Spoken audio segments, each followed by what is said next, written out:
2 centimetre ऊंचाई की एक वस्तु अवतल दर्पण से 16 सेंटीमीटर की दूरी पर रखी है। दर्पण द्वारा इसका वास्तविक प्रतिबिंब 3 सेंटीमीटर ऊंचा बनता है। ज्ञात कीजिए, दर्पण की फोकस दूरी ज्ञात करनी है और प्रतिबिंब की स्थिति। तो जो वस्तु की ऊंचाई वो हमको 2 सेंटीमीटर दे रहा है, और वस्तु की ऊंचाई किससे लिखते हैं? स्मॉल एच से लिखते हैं। तो स्मॉल एच का मान कितना है? 2 सेंटीमीटर है। वस्तु अवतल दर्पण से 16 सेंटीमीटर की दूरी पर रखी है। तो वस्तु की दर्पण से दूरी u से लिखी जाती है, और u का मान कितना दे रहा है? 16 सेंटीमीटर दे रहा है। वस्तु में इस दर्पण की बाईं ओर रखी जाती है, तो चिन्ह परिपाटी के अनुसार u का मान हमेशा कैसा होता है? ऋणात्मक होता है। दर्पण द्वारा इसका वास्तविक प्रतिबिंब 3 सेंटीमीटर ऊंचा बनता है। तो प्रतिबिंब की ऊंचाई 3 सेंटीमीटर दे रहा है, यानी एच डैश। और वास्तविक प्रतिबिंब होता है वस्तु के सापेक्ष हमेशा उल्टा बनता है। तो यहां पर 3 सेंटीमीटर माइनस का लिख देंगे चिन्ह परिपाटी के अनुसार, तो माइनस का 3 सेंटीमीटर हो जाएगा। दर्पण की फोकस दूरी ज्ञात करना है, एफ का मान ज्ञात करना है, और प्रतिबिंब की स्थिति ज्ञात करना है ना? यानी कि प्रतिबिंब कहां बन रहा है, यानी वी का मान हमको ज्ञात करना है। ये जो प्रतीक लिखे गए इसकी हिंदी लिख देते हैं ना, इनके अर्थ क्या है।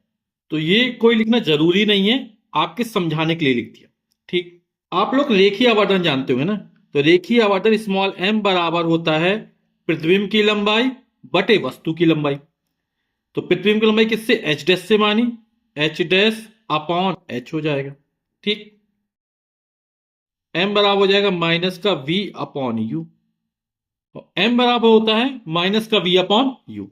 अब मान रख देते हैं, एच डैश का मान है माइनस का 3, एच का मान है 2 सेंटीमीटर, माइनस वी का मान हमें ज्ञात करना है, और यू का मान माइनस का 16 सेंटीमीटर। तो माइनस माइनस प्लस हो जाएगा, तो ये हो जाएगा माइनस का 3/2 बराबर v बटे 16। v का मान निकालना है, 16 गुणा 3 में होगा, बटे में 2 है, तो 16 तिया 48, और 48 में 2 का भाग जाएगा, तो 24 दूनी 48 हो, तो 24 आ जाएगा। तो v का मान निकल आया 24, माइनस था माइनस लगा दिया, तो v का मान माइनस का 24 सेंटीमीटर। मान ऋणात्मक आया ना, दूरी कभी भी ऋणात्मक नहीं होती।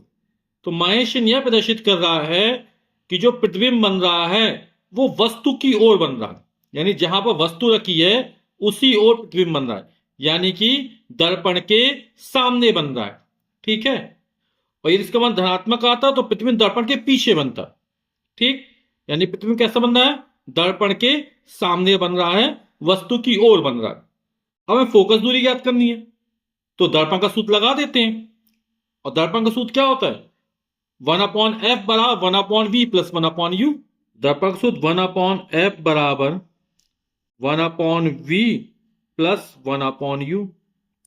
मान रख देते 1/v, v का मान माइनस का 24 प्लस 1/u, और u का मान हमको दिया माइनस का 16 सेंटीमीटर। तो हो जाएगा माइनस का 1/24 प्लस माइनस का माइनस 1/16।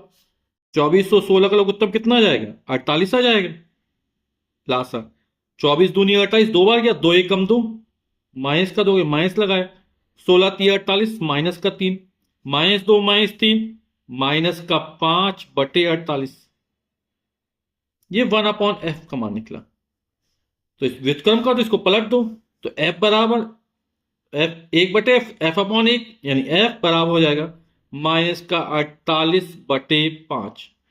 तो माइनस 5 नाम 45, 3 बचा, दशमलव है 0 बना 30 हो जाए, 5 छक्का 30, माइनस का 9.6 सेंटीमीटर। तो माइनस चिन्ह आ गया ना, यानी अवतल दर्पण की फोकस दूरी कैसी होती है? ऋणात्मक होती है। यानी ये पता चल रहा है कि ये दर्पण कौन सा है? अवतल दर्पण है।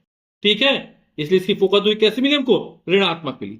तो अवतल दर्पण की फोकस दूरी 9.6 सेंटीमीटर निकल आई, और प्रतिबिंब की स्थिति, प्रतिबिंब दर्पण से 24 सेंटीमीटर की दूरी पर दर्पण के सामने बन रहा है, यानी जिस तरफ वस्तु स्थित है प्रतिबिंब भी उसी तरफ बन रहा है। यही हमारे उत्तर हो जाएंगे।